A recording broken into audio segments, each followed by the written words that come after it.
Gracias, presidente. Le pido igual tolerancia con el tiempo que con los demás. Primer término,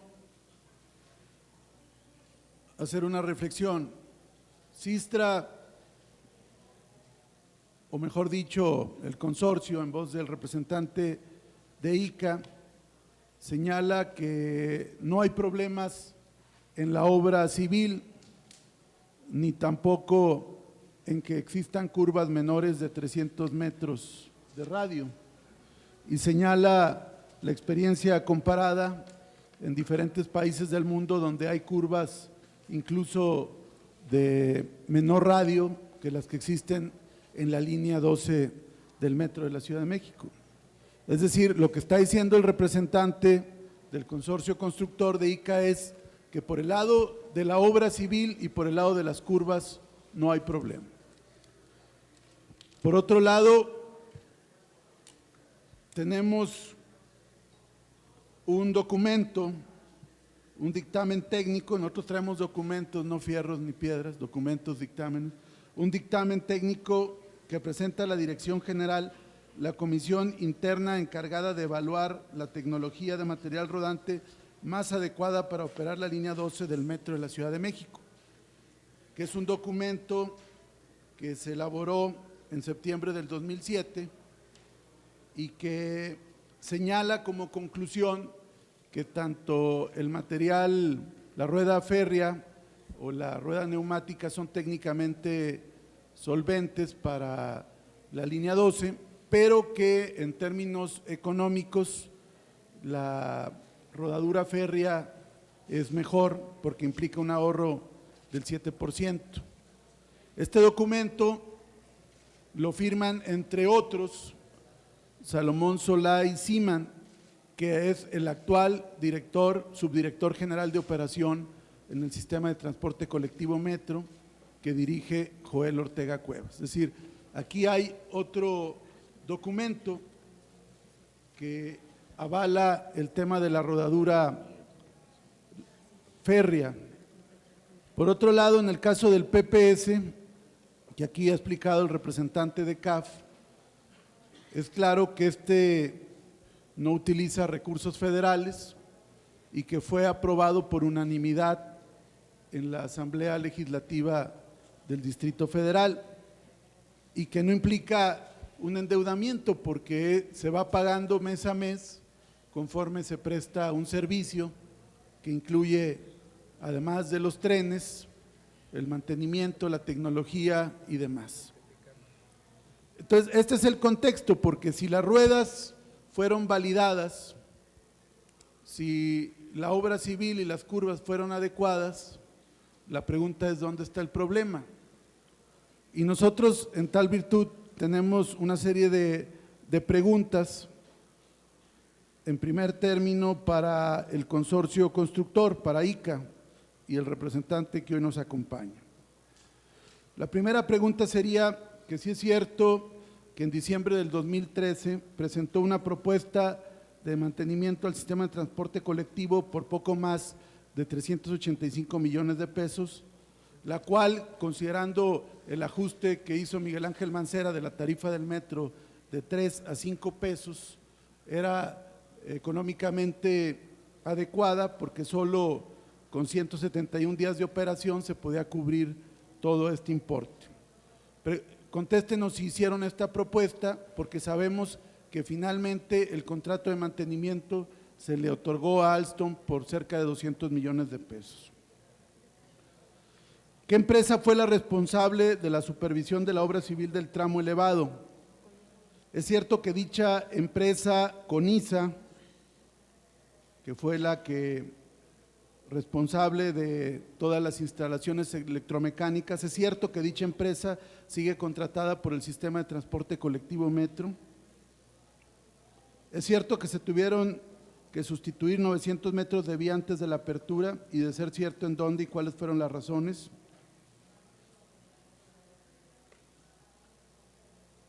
Se ha hablado en los medios que ustedes solo construyeron lo que se les pidió. ¿Podría ser posible que una empresa de la experiencia del ramo que ustedes tienen construyera algo que ustedes supieran que no iba a funcionar correctamente?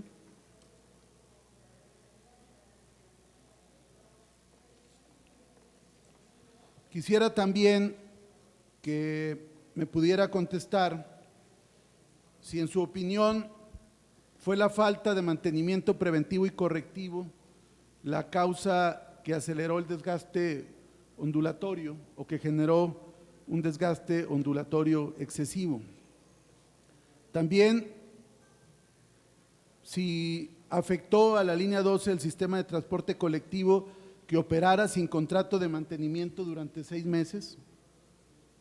También quisiera que me respondiera si es cierto que una vez que en julio del 2013 el sistema de transporte colectivo recibió ya definitivamente el metro y que fue firmado en una minuta por Joel Ortega Cuevas, es cierto que aunque estaba vigente el contrato 1 año de mantenimiento de parte del consorcio constructor, que ustedes, ICA, tuvo obstáculos para poder entrar y brindar el mantenimiento adecuado. Quisiera que nos lo pudiera contestar de igual manera. Por otro lado, para CAF, creo que ya lo comentó, pero quisiera que profundizara. Se ha hablado que a diferencia de las otras líneas de la Ciudad de México, estos trenes fueron contratados a partir de un PPS, de un proyecto de prestación de servicios y no adquiridos ni arrendados. ¿Podría hablarnos de las ventajas de este modelo y explicarnos en qué consiste Provetren? Que aquí se ha dicho que, o se ha querido manejar que fue una maniobra ahí para generar un sobreprecio. Quisiera que pudiera señalárnoslo. Por otro lado, ¿nos puede repetir por qué no era conveniente la adquisición? Que por cierto, el día de hoy Joel Ortega quiere hacer con el excedente de la tarifa del metro de 3 a 5. O sea, ¿por qué no es conveniente la adquisición de metros? La empresa BDO ha establecido que los precios son los del mercado y no hay sobreprecios. Quisiera que profundizara sobre esto. Y lo otro que es muy importante y me interesa mucho la opinión de la empresa CAF es sobre el desgaste que se vivió a partir de la recepción en julio del 2013 por parte del sistema de transporte colectivo Metro de precisamente la línea 12. Y yo voy a mostrar una gráfica que se expuso también en la Asamblea Legislativa del Distrito Federal y es cómo el desgaste se empieza a acelerar a partir de agosto del 2013, es decir, cuando Joel Ortega Cuevas recibe la línea 12 del sistema de transporte colectivo. Y aquí cómo se va acelerando hasta llegar a marzo del 2014, cuando finalmente se decide que se cierre la línea 12, por cierto, sin, como lo reconoció el secretario de Obras Públicas, sin que sesionara el Comité de Incidentes Relevantes, sino hasta abril, como lo tuvo que reconocer en la comparecencia anterior. Diputado, no hay interpelaciones. Entonces, frente a diputados, por favor. Quisiera que nos pudiera explicar. Evidentemente hay un desgaste natural, aquí hablamos y lo dice también la empresa IFL en noviembre del 2013 en un dictamen que realiza que el desgaste ondulatorio excesivo es motivado por la falta oportuna de mantenimiento preventivo y correctivo del sistema. Me gustaría que pudiera profundizar sobre esto. Y por otro lado, al presidente de la comisión, pedirle que pudiera insistirse en que comparezcan también representantes del consorcio certificador, no solamente la empresa ILF, sino las demás, que fueron 4 las que participaron en la certificación, que pudieran comparecer para que también nos explicaran, porque ellos están señalando en el dictamen, la certificación que pidieron en octubre del 2012, que la línea 12 puede ponerse en servicio con pasajeros, y es un dictamen que emitieron el consorcio certificador. Es decir, si según Sistra, como lo avala ICA, no había problema en la obra civil y las curvas se utilizan en otras partes del mundo, si hubo un dictamen que avaló la rodadura férrea, si el PPS fue aprobado por la Asamblea y no implica endeudamiento para la Ciudad de México, el tema es dónde están las fallas que pusieron finalmente para que se cerrara la línea 12 a partir de marzo del 2014. Nos gustaría que pudieran profundizar sobre estos temas.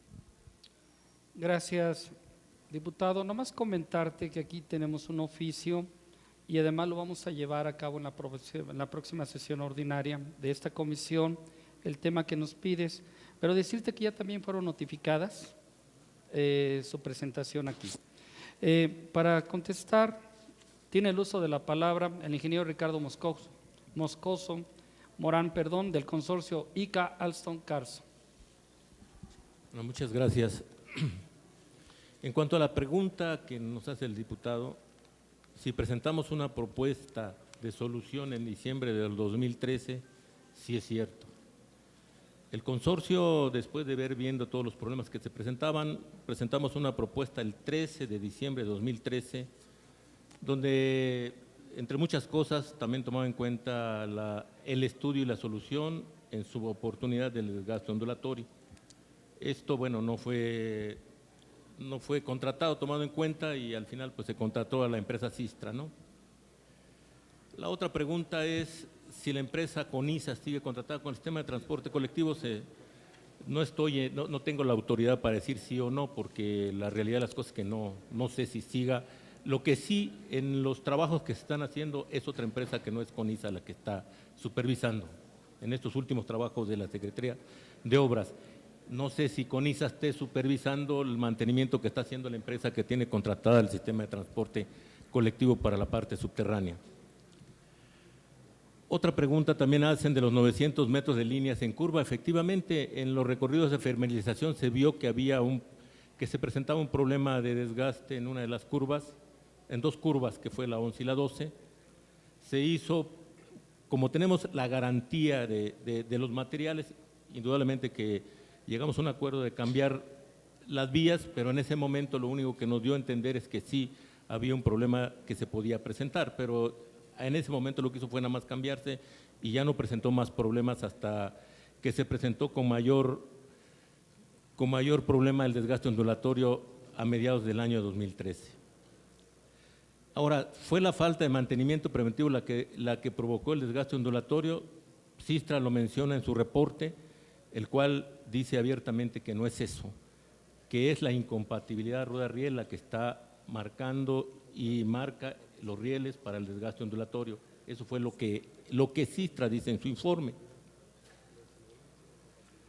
Ahora bien, es cierto que el julio de 2014 tuvimos la entrega definitiva del proyecto, es cierto, lo acabo de poner también en pantalla, donde nos recibieron y en ningún momento hay observaciones de que hay multas o penalizaciones en el documento. Julio 2013, perdón. Si tuvimos obstáculos para dar mantenimiento, en una oportunidad lo hemos comentado que al principio de 2013 sí tuvimos algunos problemas, pero al final llegamos a acuerdos con el sistema de transporte colectivo de darnos mayor tiempo para dar el mantenimiento y cumplimos el año que nos marca el contrato. El contrato marca que una vez puesta en operación debemos de mantener la línea en operación con seguridad durante un año, que fue octubre de 2012 a octubre de 2013, que aunque existían estos problemas, pero no se evidenciaban con mayor problema, ¿no? Ahora, otra pregunta, nos dicen, a ver si le entiendo aquí. Solo construimos lo que nos dieron. ¿Hay posibilidades de que hayamos construido algo que no pueda funcionar? Yo creo que es una pregunta muy delicada. Indudablemente que todos los que estamos involucrados en línea 12 no andamos buscando construir algo que no vaya a operar. Esto fue un problema que se presentó, que se está estudiando, que ya se estudió y que ahorita tiene una solución, pero indudablemente que nosotros como consorcio en ningún momento hemos pensado construir, o ni se nos ocurre a nadie, ni menos a la autoridad, porque aquí son varias empresas que están involucradas en eso, la supervisión, el mismo proyecto Metro, las mismas autoridades llevando el proyecto a su terminación, pero obviamente que ninguna de las partes tuvo que haber pensado que no iba a operar, ¿no? Okay. Gracias. Tiene el uso de la palabra por la empresa CAF el ingeniero Maximiliano Zurita. Sí, señor diputado, los esquemas PPS presentan ventajas, sin lugar a dudas, cuando la entidad gubernamental no cuenta con el dinero suficiente, pero tiene que prestar un servicio. Y lo que busca además es no tener endeudamiento, sino poderlo pagar a lo largo del tiempo a través del gasto corriente. Dentro de los esquemas PPS y en particular el de la línea 12, evidentemente los riesgos para el prestador son elevados, no se puede comparar con un contrato de arrendamiento en donde prácticamente no hay riesgos para quien provee el bien. En este caso sí, estamos obligados a mantener los trenes en buenas condiciones operativas durante los 15 años, independientemente de las causas que puedan originar situaciones y que por consiguiente no pudiesen ser directamente atribuibles a los trenes, pero aún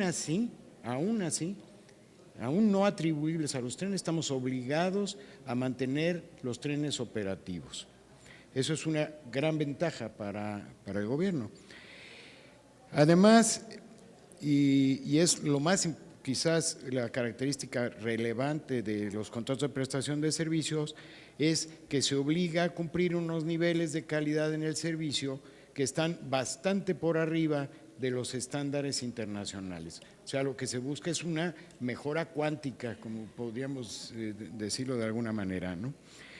Esto implica que exista un refaccionamiento oportuno, que se den todas las rutinas de mantenimiento, en este caso que nosotros lo damos, pues que además conozcamos perfectamente el material rodante y sepamos cómo se tiene que intervenir en él, de tal suerte que finalmente el producto es que se pueda prestar un servicio. En cuanto a Provetren, Provetren es una empresa de propósito específico, fue creado exclusivamente para el contrato de prestación de servicios de la línea 12 del metro. Esto es un esquema muy común, lo vemos en todos los contratos PPS firmados por el gobierno federal o por el gobierno local, lo vemos en concesiones, es común. ¿Por qué? ¿Por qué se da esto? Pues es más común cuando existen créditos comerciales o de la banca comercial que se aportan, porque la banca prefiere tener una empresa a la cual pueda intervenir en su totalidad.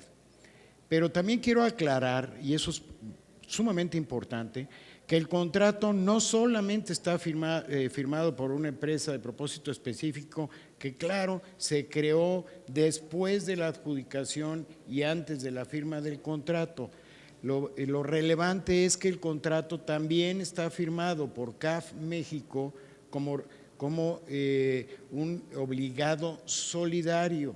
Y como todos sabemos, esto significa que las obligaciones del contrato pueden ser solicitadas o exigidas a cualquiera de las dos partes, tanto en este caso a Provetren como a CAF México, por ser un obligado solidario. Hace prácticamente las veces de haberlo firmado, porque es quien avala todo.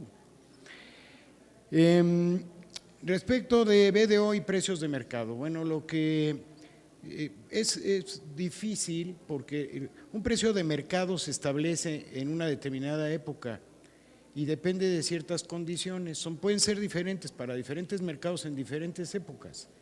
Entonces, el objeto de haber recurrido a BDO, tener una firma tercera, pues reconocida internacionalmente como la quinta mejor del mundo, que pudiera decir si en esa época, en la época en la que se desarrolla el contrato PPS, y pues las condiciones financieras y las condiciones de costos pues eran o no condiciones del mercado imperante en el mundo. Entonces, BDO pues ya lo manifiesta por escrito, ¿no?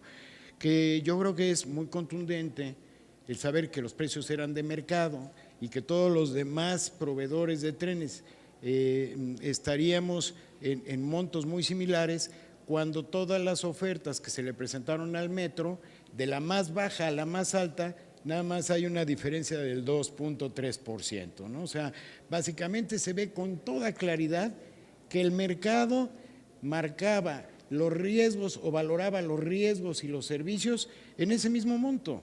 Eso se ve muy claro. Respecto de los desgastes que las vías sufren, pues solamente podían ser observados y monitoreados por quien lo operaba y lo mantenía. Quiero dejar muy claro que nuestro alcance en los trenes es el mantenimiento de los trenes, pero no su operación. Y aunque vemos reflejado en los trenes algunas situaciones que puedan estarse dando en la operación o en las condiciones de esa operación, realmente no podemos nosotros saber con toda precisión de qué magnitud se dan esos desgastes, y repito, excepto los que se dan en nuestro propio material rodante. Efectivamente, a partir de noviembre, nosotros hemos señalado, del año pasado, el desgaste de las ruedas se incrementó de manera sumamente anormal. Si corresponde o no a las reducciones de velocidad, me parece que Sistra haya sido muy claro, no voy a abundar en eso, y lo que sí teníamos nosotros obligación era reperfilar lo más pronto posible los trenes para mantenerlos operativos. Y eso fue a lo que nosotros nos abocamos, a trabajar 24 horas, 7 días de la semana, con 2 turnos de reperfilado para que los trenes se mantuvieran operativos. Creo que eso contesta las preguntas, ¿no? Gracias, ingeniero. Tiene el uso de la palabra para comentarios el diputado Ricardo Mejía. Sí, gracias. Bueno, yo agradezco tanto al consorcio como a CAF sus respuestas. En mi caso, con dictámenes técnicos, no con suposiciones, pues me queda claro, primero que la obra fue realizada por un consorcio que admite que ellos no iban a hacer nada que no tuviera capacidad de funcionamiento, sobre todo por el prestigio que arrastran de décadas. Segundo, que la obra fue certificada por un consorcio integrado por 4 empresas internacionales, que además de eso fue auditado tanto por la Auditoría Superior de la Federación como por la Contaduría Mayor de Hacienda, ahora Auditoría Superior de la Ciudad de México, que hubo una reunión de un comité creado ad hoc en el metro, donde participan actuales funcionarios del metro, donde se tomó la definición de que fuera rodadura férrea. Después, en el sistema, el mecanismo financiero fue a través de un proyecto de prestación de servicios que fue avalado por la Asamblea Legislativa, que no implica recursos de carácter federal, sino que se paga con el propio gasto corriente de la Ciudad de México. Toda esta situación, en la opinión nuestra, y además vamos a esperar la reunión con el consorcio certificador, viene también el contralor la semana que entra, perdón, este miércoles, nos lleva a la convicción de que hay una negligencia criminal de parte de la actual Dirección General del Sistema de Transporte Colectivo Metro. Y para tal efecto, yo quiero traer a colación un escrito que dirigió en septiembre del 2013, precisamente quien hoy nos acompaña, Ricardo Moscoso, al ingeniero Joel Ortega Cuevas, donde le señala, y lo leo textualmente, dice: por causas ajenas al consorcio no fue posible realizar estas actividades como lo indicaba el manual de mantenimiento, habla de toda la cuestión del mantenimiento, y no fue sino hasta el mes de junio del 2013 cuando el sistema de transporte colectivo autorizó el acceso a las vías. Repito, no fue sino hasta el mes de junio del 2013 cuando el sistema de transporte colectivo autorizó el acceso a las vías para llevar a cabo el mantenimiento para la rectificación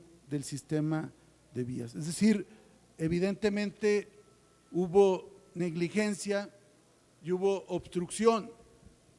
Si a eso le sumamos el informe de ILF, donde habla de fallas en el mantenimiento preventivo y correctivo, y después el estudio de la Universidad de Navarra, que dimos a conocer la gráfica, cómo se va acentuando el desgaste, es evidente que hay un desgaste, es evidente que una vía requiere un mantenimiento, véanlo cualquiera con una carretera o con un vehículo, evidentemente requieren mantenimiento, evidentemente si no lo hay, hasta el sistema más avanzado puede colapsar.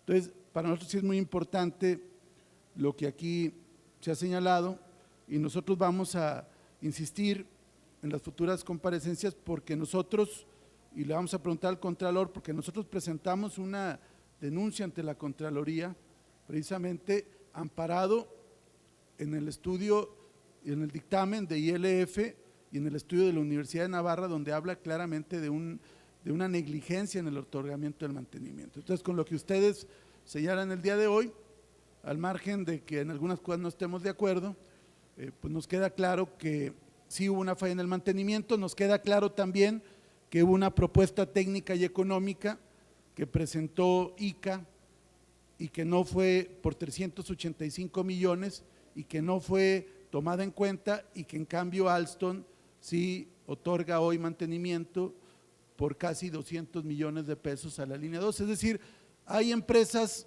que siguen prestando servicios como Alstom o como Conisa, que también fueron parte de la línea 12, pero ellos siguen, y hay otras que se les está por parte del gobierno de la Ciudad de México también señalando. Entonces, ahí lo que es importante es ver por qué hay este doble rasero y nosotros vamos a profundizar sobre este tema.